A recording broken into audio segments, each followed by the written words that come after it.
Good morning. I've been in search of a video toy that will work without doing all the flashing and stuff. We'll see if this works. If it doesn't, you'll just be stuck with me. So, how's it going?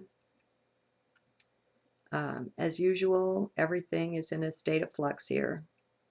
Nothing seems to stay steady and stay just the same. Internal changes are popping, and yet nothing tremendously obvious, nothing that just jumps out at you, uh, nothing easily identifiable, nothing you can point a finger at or pin down and say, oh, this is what it is, and this is why it is, and this is when and how. None of that. So, oh well, is what it is. I'm sure things are changing for you too. Um, and faster and faster. The Mayan calendar, uh, the ones who put that together, there's a star, I think, in the Pleiadian system called Maya. And it makes me wonder if the original Maya, the ones that vanished at a certain point, and I believe they went multidimensional and just left, um, and they're not the first or the only civilization to have done that. We've just been robbed of our history and knowledge of what's happened and what is possible. And so to say things seems mighty strange when really it's not. But anyway, they were and are master timekeepers and have a very deep understanding and ability to manipulate time, even. And so, uh, one big thing the Mayan calendar pointed to was time compression. You could call it speeding up, but that's kind of linear. I still recommend that everyone watch at least one of the old Ian Lungold videos where he's explicating the Mayan calendar. He really lived from heart. He worked closely with Dr. Carl Kalaman, and their work together has an awful lot to recommend it. You will come away with a completely different feel for what is time, what is a calendar. And that gets more to the heart of our reality than we realize. It underpins so much, and it's a control mechanism, uh, not unlike money, that is inserted everywhere and manipulates us in ways of which we're not aware. So, um, I read something that I wanted to share with you, just a little a blurb from the biography of Papa G. I'm working my way towards the end of the first volume and loving every minute of it. Already I feel like I'll be lost when I finish reading it. Looks like it may be one of those that I'll go back and read again and again, like Nisargadatta's I Am That. There's just so much in it. And it's not that it's in what's offered to the mind and the information that's there. It's the link up with the light being, the guru, the teacher. When one is a true teacher, when one is a truly awakened being, there's a radiance that has phenomenal power. And just because he's not walking around in a body anymore doesn't mean he doesn't exist. Just like Nisargadatta, just like any of them, just like your grandmother. I mean, whoever it is. It's just that these beings that are self-realized in their aura, in their presence, is a tremendous power. And that power is no different than that which is within you or I. It's just that they have consciously stepped into it and are living from that. And we still have some old beliefs, thoughts, and ideas that tell us we're not awakened yet. And so we're living in the dream. And that's fine. I mean, it is what it is, and there's joy in all of it. Nothing whatsoever precludes joy and peace. So, anyway, I was just pondering what living from heart is about. I try to share that all the time. Um, and I'm not worried about being thought a kook, but if I can just help people cross the bridge from the head into the heart, into the gut, into the body in some way, just to get out of the left brain prison, that just makes my life more meaningful. That gives me a deep kind of joy. So as I was pondering that, I'll share with you, and it's going to make the little fox eyes or whatever these little guys are go kind of crazy as I read. Um, there was someone who came to Papa G in his younger days. I'm in the first third of the biography, and people came from all over the world. This guy came from London, and he said he'd been searching the world, actually searching India, going from guru to guru, looking for an answer to, he says, I have not been satisfied with any of the answers I have been given. There is one particular question that has been bothering me. I want to know how an enlightened man behaves. I want to know how he acts in the world. It's kind of an interesting question, huh? And here's what Papa G says. I gave him the answer that I always gave when I am asked this question. I said, this question can only arise in the minds of those who think that they are unenlightened. For an enlightened man, such a question will never arise. That already says a lot. An enlightened man does not follow any code of conduct. There are no rules and regulations that he has to follow or observe. His behavior is determined by the circumstances that he finds himself in. He reacts like a mirror to the events and the people that are around him. After enlightenment, there is no person left who decides that he will or will not abide by any set of rules and regulations. His actions are spontaneous responses to whatever is going on around him. He cannot choose to obey or disobey rules because that person who does the choosing has ceased to exist. The enlightened man acts without thinking. There are no reasons for anything he does. His actions are all a response to things that are happening around him. And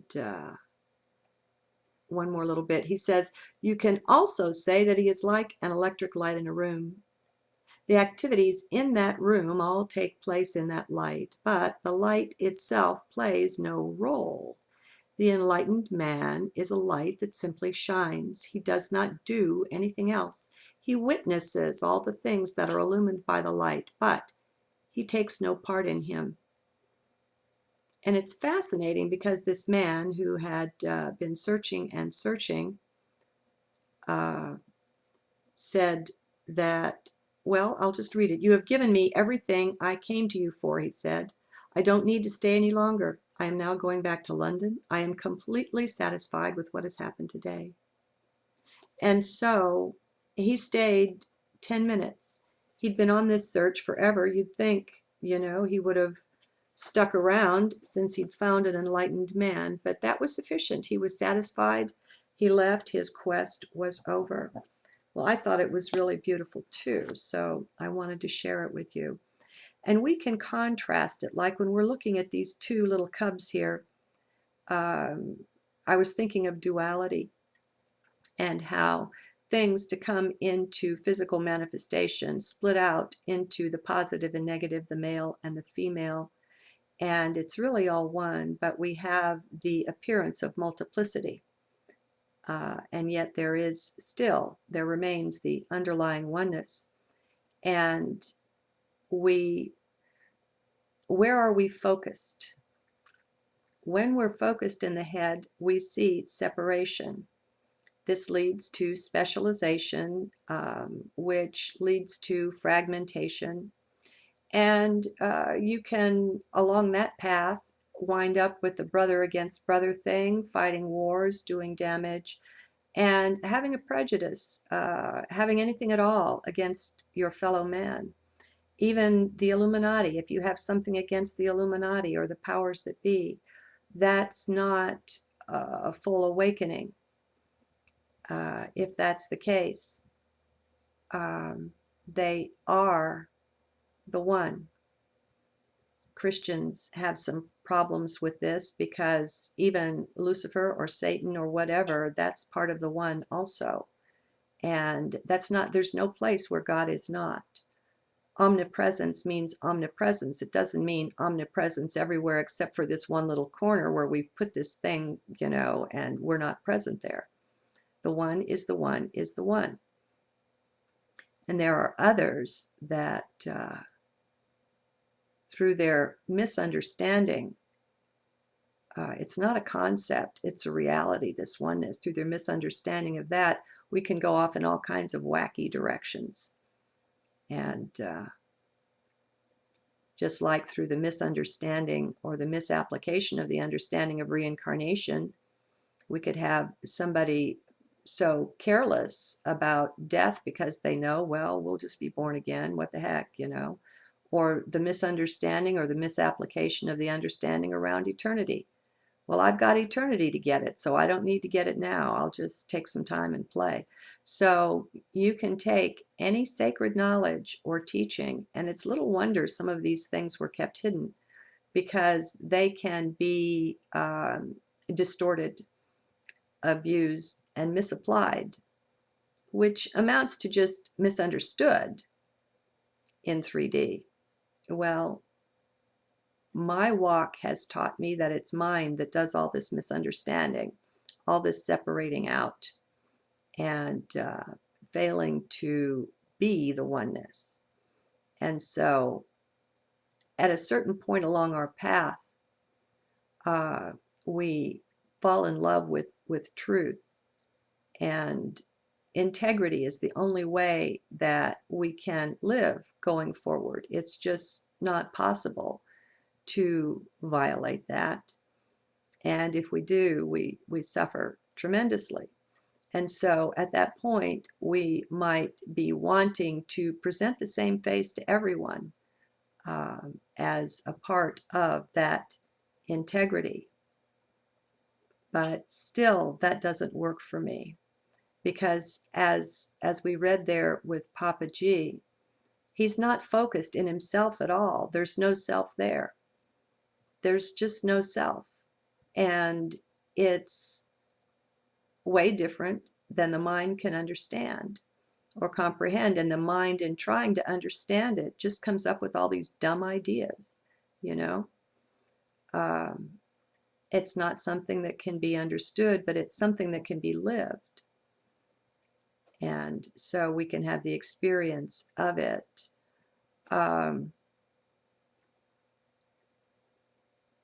Living from heart. What is self? Who am I is the biggest question of all, right? And here we have Papa G pointing to the fact that who we think we are disappears in awakening. It's gone. It's just not there anymore. And it turns out that it's not needed. It's not necessary. And people around us will misunderstand us right, left, and center. But, that's not so important. We care, but then we don't. It's not our lookout to take care of other people. It's our lookout just to be. It's like the sun isn't worried about all the life that it's supporting on the various planets. The sun just shines because that's what a sun does.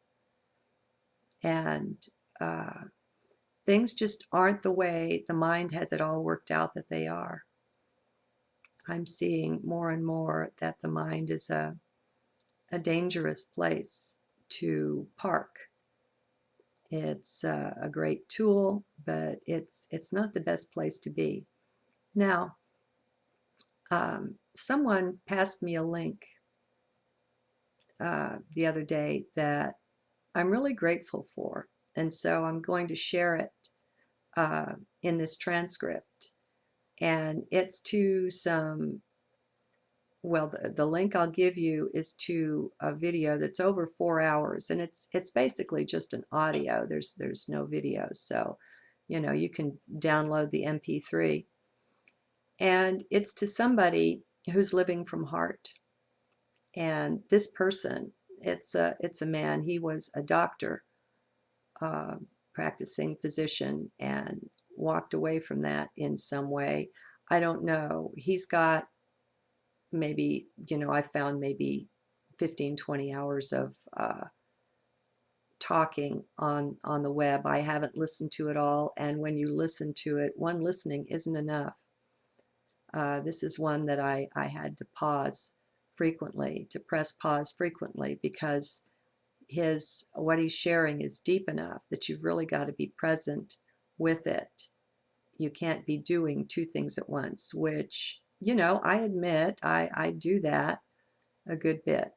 I'll be listening to something in the background and also doing other little chores, looking at messages or whatever. You can't do that with this guy. His name is Jonathan, and apparently he's also called Adam Pants. And so some of you may well know this guy ahead of me. All I can find so far is that he's living from heart. And so he's made the direct connection. He's not needing anything out of books and education and other people's mores and mores to teach him anything. He's being taught from within, and he's living that, and he's finding that it's very alive. In the process of this, he came into direct contact with the Illuminati, the ones who are running the show and behind the scenes. He has come into a deeper understanding of that than most of us have. When we let go the mind, we let go so many limitations that keep us from seeing things. We just don't realize the level of our programming. I don't realize the level of my programming. It's brought up for us in our day-to-day living by source. We're shown things. Things that appear in our lives are there for a purpose. Every conversation has meaning, everything. A butterfly flew by, and I was in kind of a half awake, half not awake state. I wasn't seeing it with my physical eyes. I was here on the sofa, and it was outside in the backyard, and it flew by the little flower bed I have there, and it actually said, "Hi, Teresa." And I said hi to it. And I'm still pondering that. I mean, everything is one thing. Everything is source, and it's speaking to us in all ways at all times. Now, the Illuminati have their phony imitation of that. This surveillance they've got going on, they don't believe that there is such a thing as a private conversation. And, your thoughts can even be monitored. The Andromedans have spoken to Alex Collier about, see, beings of light and more advanced civilizations living on higher dimensions have no need to manipulate us, to put implants in us in order to know anything about us, where we are, or anything like that.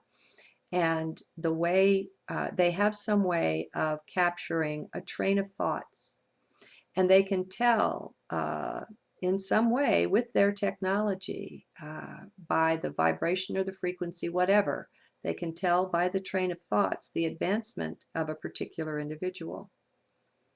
And so if that's possible for them, now they're on 5D, if you will. They're on a higher dimension. The Illuminati and these guys, I don't believe reach up that high. They pretend to. They have a false hierarchy set of imposters that they say they have beings all the way up through 7, 8, 9. I don't know what dimensions. It's bunkum. It's a false hierarchy. It's imposters of beings on those levels. And if we're in mind, we can be taken in by such things. Okay, but if we're living from heart, it's different. We're plugged in. And that which we're plugged into is extremely wise, intelligent, and perceptive. And so we have access to that. And we're taught and we're tutored. We've got to be divorced from the world to a fairly great extent in order to be willing to go with this flow. It will take you places, and you just can't be attached to things, because you're going to be finding out that 98% of what you believe is BS. And until you're willing to let it go, then you can't be shown something else. If you're clinging to a belief that counters it, and oh, believe me, we've been fed those beliefs. We have been well layered and laced with them as part and parcel of our programming. And so it's a walk of surrender. And we're constantly surrendering what we think we know and how we think we understand something. Oh, and this is out in left field in a way, but I wanted to say I shared an experience where my higher self came through and said goodbye to, and I described it as poignant, a poignant goodbye to everything here. And I wasn't sure. I knew it was saying goodbye to 3D. I knew that, and I know that without any shadow of a doubt. I thought it might have been saying goodbye to the entire material cosmos, because I'm surrendered to that extent. At least I think that I am. I believe that I am. That if that's what's up next, I'm game, whatever it is. I wanted to come back to you and share that I have since been shown that I got a little ahead of myself there. And it wasn't the surrendering of the higher dimensions and so on. It was the surrendering of 3D and of the material cosmos, but not the rest. I don't know, folks. I mean, as long as we're in the cosmos at all, on any layer, level, or dimension of it, it's creation, just like 3D is creation. And it's eternal and it's infinite.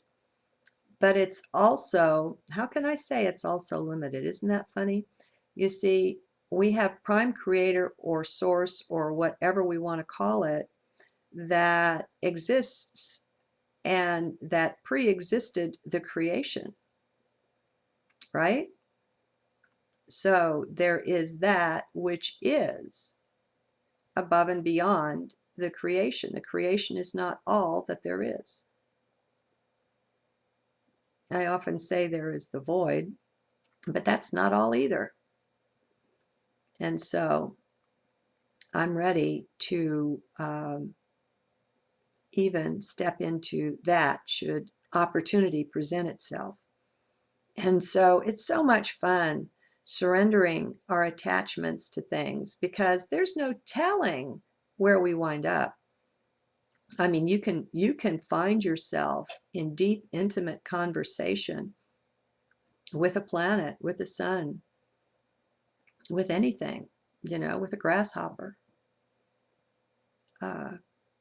Still haven't had the experience of being in the heart of an atom, but no doubt that's there for me.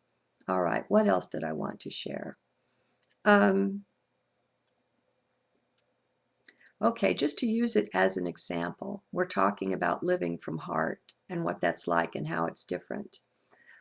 Recently, I had a couple of videos that ran to 40 minutes, and I thought, the mind was thinking, gee, that's awfully long. And I began to feel a little uncomfortable with it. And so I came out and asked for some feedback. What do you guys think? Do you mind when the videos go long? And I got some that liked shorter videos. I think I got a couple that voted, or maybe three or four who voted for the shorter videos. But I got a lot of people that said they really enjoy the long ones too. Now, here's the thing. I've been feeling awkward, and you've probably noticed it with the recent videos, even feeling awkward pushing play. Things are different, and I don't have my sea legs with whatever the difference is all the time.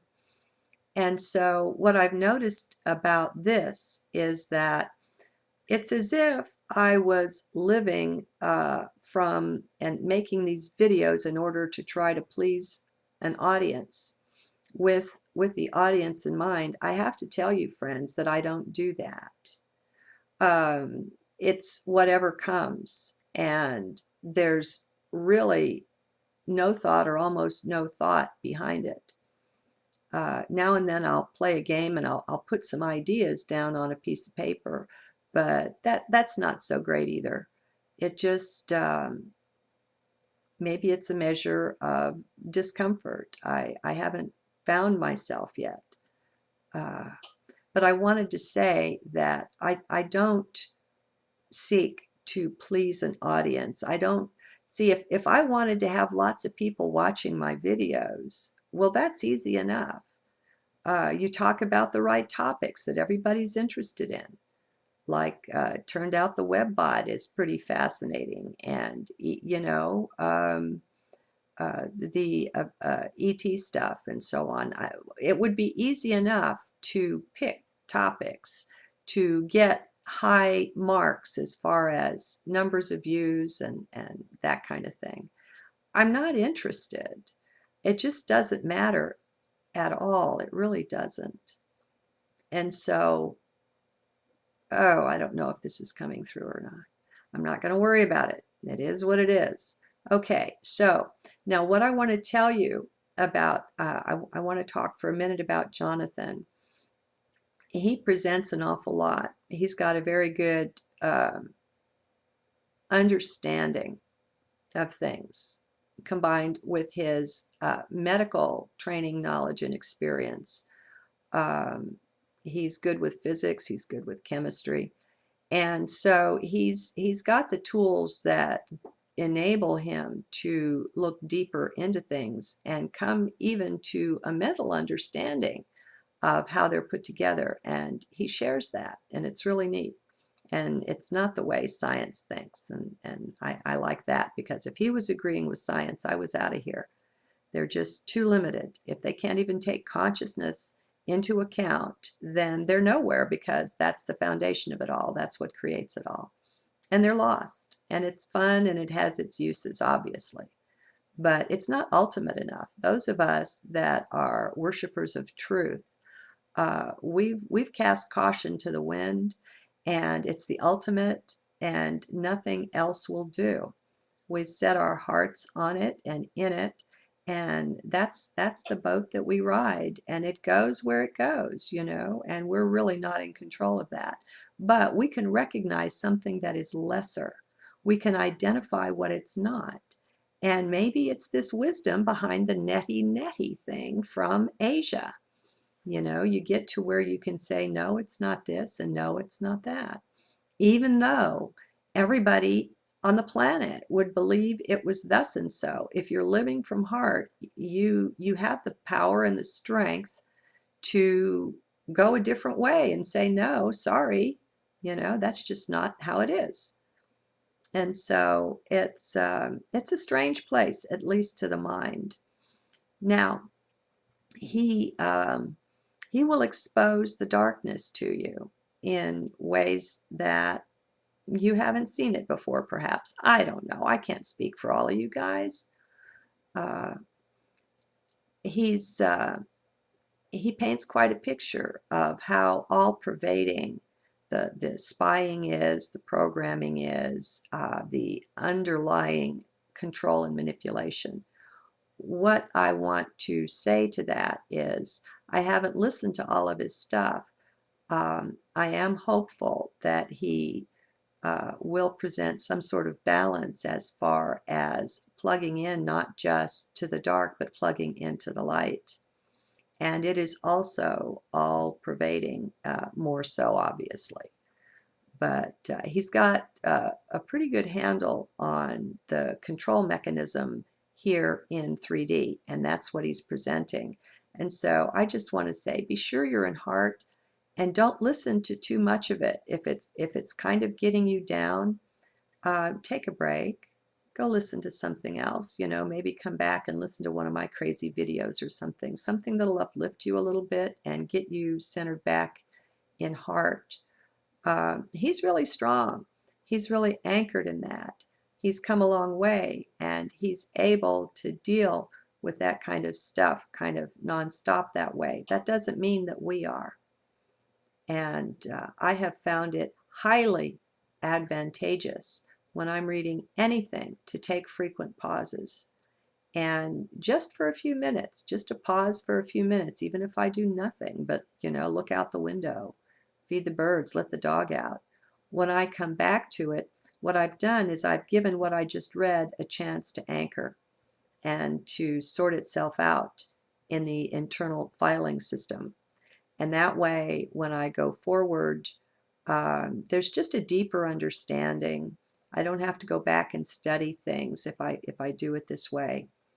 And also, one more hint: if before you read a book, if you put yourself in heart and full presence and slowly read through the table of contents, it's beneficial because it puts in a structure, it puts in a skeleton on which all of the chapters, as you're reading them, can hang and sort themselves. And it's just advantageous. I got really good grades, and I hardly had to study, and partly it was from just finding out how things work. And I don't know why they work this way. I just know it's to your advantage to know this. Okay, so maybe that's it. You know, living from heart is just completely giving yourself over to that. It really is a surrender, because who and what you think you are now, I think I am now. It isn't. It isn't so. And what we're doing is we're discovering the deeper, the inner self, the real self. And so most of who and what we think we are is just a mask that we're wearing. And so it's quite a surrender to strip yourself of yourself and be willing to go that way. See you again soon.